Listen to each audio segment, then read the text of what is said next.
L'ancienne première dame ivoirienne Simone Babo est désormais engagée à emprunter une nouvelle trajectoire différente de celle de son mari, Laurent Gbagbo. Au lendemain d'un divorce politique plus que jamais consommé entre Simone et Gbagbo, eu égard au traitement qui lui a été infligé depuis le retour au pays de l'ancien président, Simone Gbagbo, jusque-là soutenue par un mouvement des générations capables, MGC, a décidé de concert avec ses camarades de prendre un autre virage de leur avenir politique. L'ancienne députée de la commune d'Abobo lancera, comme nous l'avions annoncé, une formation politique dans quelques jours. Déjà, la décision a été prise par l'ancienne présidente du groupe parlementaire FPI, sous le pouvoir de Laurent Gbagbo. Elle a décidé avec ses camarades qui lui sont restés fidèles à l'instar de l'ancien ministre Lazare Kofi de formaliser l'existence de ce parti politique qui portera cette idéologie de gauche qu'est la social-démocratie. Ainsi, Kouassi apprend de sources bien introduites que courant le mois d'août 2022,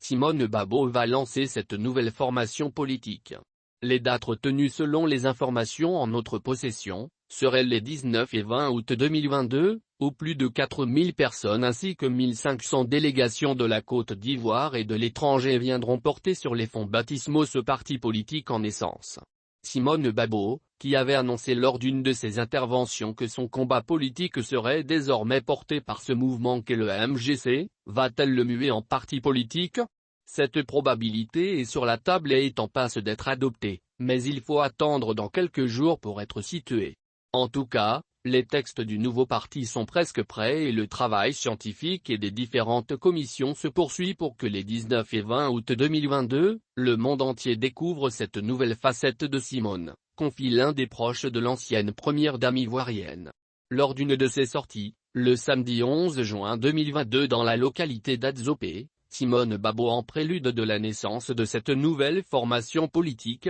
a confié aux femmes, au cours de la traditionnelle fête des mères, qu'elle compte sur leur soutien pour l'avènement d'une Côte d'Ivoire prospère et apaisée. « Je compte sur vous pour une nation forte, prospère et apaisée », a déclaré le Dr Simone Gbagbo aux femmes d'Adzopé, réunies à la Maison de la Culture à l'initiative du Mouvement ivoirien pour le développement, MID. Devant ces centaines de femmes, Simone Gbagbo, qui a aussi rencontré les chefs de village et de communautés des localités d'Agou, d'Adzopé et environ, les a informés de la création de son nouvel instrument de lutte et les a priés d'accueillir chaleureusement ces émissaires qui viendront pour d'implantation de ce nouveau parti politique. Elle a invité ses hôtes à avoir la capacité d'identifier les problèmes qui se posent à la société à tous les niveaux, et d'y apporter des solutions, donc de transformer sa société. Simone Gbagbo a terminé son discours en incitant les femmes à rester à leur poste et d'incarner le pilier indispensable pour le développement.